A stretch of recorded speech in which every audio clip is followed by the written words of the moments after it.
ड्रामे की next episode में आप लोग देखेंगे कि किस तरह से असरा ने सुल्तान के फरेब में आकर मिशेल पर बेहद घटिया इल्ज़ाम लगाया। जाती है असरा सीधा मिशेल के पास और जाकर जुनैद से कहती है कि कितनी घटिया है आपकी बीवी, अपना शोहर होने के बावजूद दूसरों के शोहरों पर डोरे डाल रही है। ये बात सुनने के बाद जुनैद को इस हद तक गुस्सा आ जाता है और वो असरा से कहता है कि ये आप क्या कहने की कोशिश कर रही हैं। असरा कहती है कि ये बात तो आप अपनी बीवी से पूछें कि आपके होने के बावजूद मेरे शोहर पर डोरे क्यों डालने की कोशिश कर रही है। असरा निकालती है अपना फ़ोन और फ़ोन से स्क्रीनशॉट्स दिखाती है जुनैद को, वो स्क्रीनशॉट्स जो उसने सुल्तान के मोबाइल से लिए होते हैं। लेकिन असल में सुल्तान ने असरा को अपने जाल में फंसाने के लिए एक और नंबर से मिशेल का नाम सेव करके खुद ही आपस में चैट करके ये असरा को बताने की कोशिश की कि वो किसी और के साथ नहीं बल्कि मिशेल के साथ चैट करता है। मिशेल, जिसे इस बात का अंदाज़ा भी नहीं कि सुल्तान आखिरकार असरा के साथ क्या करने की कोशिश कर रहा है। आ जाती है असरा सुल्तान के इस फ्रेब में और सीधा पहुंच जाती है मिशेल के पास। इस बात पर जुनैद कहता है असरा से कि आपके पास क्या सबूत है। असरा जो कि स्क्रीनशॉट्स निकाल कर जुनैद को दिखाती है। इसके बाद जुनैद बुलाता है सुल्तान को और सुल्तान को कहता है कि ये क्या मामला है।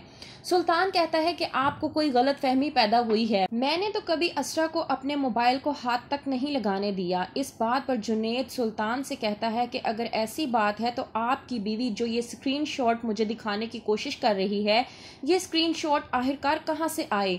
इस बात पर सुल्तान असरा को झूठा साबित करता है और कहता है कि असरा ये कौन से स्क्रीनशॉट्स हैं और तुमने ये स्क्रीनशॉट्स आखिरकार कहाँ से लिए हैं। असरा वहीं पर सबके सामने झूठी पड़ जाती है। इस बात पर जुनैद को इस हद तक गुस्सा आता है कि वो कहता है कि अब हम मजीद इस घर में नहीं रहेंगे। सुल्तान कहता है कि मैं अपनी बीवी की तरफ से, इनफैक्ट हमारी तरफ से माफ़ी मांगता हूँ आप लोगों से कि मेरी बीवी को गलतफहमी हो गई थी। लेकिन जुनैद इस बात को मानने को नहीं होता तैयार, क्योंकि वो अपनी बीवी मिशेल पर बेहद एतबार करता है और उससे बेहद मोहब्बत करता है, इसलिए उसके खिलाफ एक भी बात सुनने के लिए वो तैयार नहीं होता।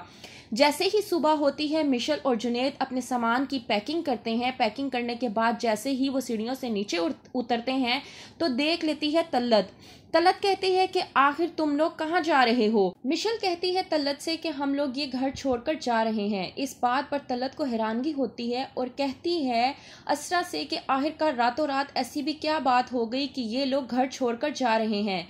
लेकिन असरा कोई भी बात नहीं बता पाती। इस बात पर मिशेल कहती है कि ऐसी कोई भी बात नहीं है, बस मुझे सिला मिला है दोस्ती का और ऐसी कोई बात नहीं है।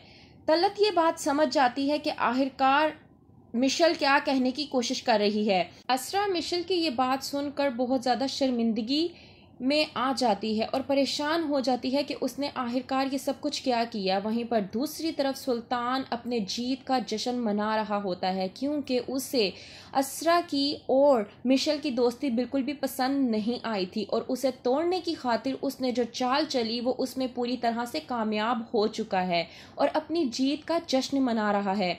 वहीं पर दूसरी तरफ नौफिल जो कि परीज़े की पिक्चर्स देखकर खुश हो रहा होता है, चांदनी देख लेती है। जब आती है चांदनी बाहर तो परीज़े उस चांदनी से पूछती है कि आखिर ऐसी क्या बात है जो तुम मुझे बताना चाहती हो लेकिन बता नहीं पा रही।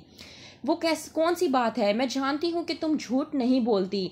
इस बात पर चांदनी परीज़े से कहती है कि ऐसी कोई भी बात नहीं है, दरअसल मैं नौफिल भाई के कमरे में गई थी और वो आपकी तस्वीर बड़ी हसरत से देख रहे थे। इस बात पर परीज़े थोड़ा सा शर्मा जाती है।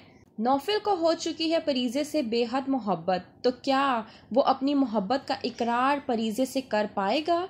क्या होगा आगे? क्या असरा जान पाएगी कि सुल्तान ने बहुत बड़ी गेम खेली थी उसे और मिशेल की दोस्ती को ख़त्म करने के लिए? क्या होगा आगे? मज़ीद जानने के लिए देखते रहिए ड्रामा सीरियल शिद्दत।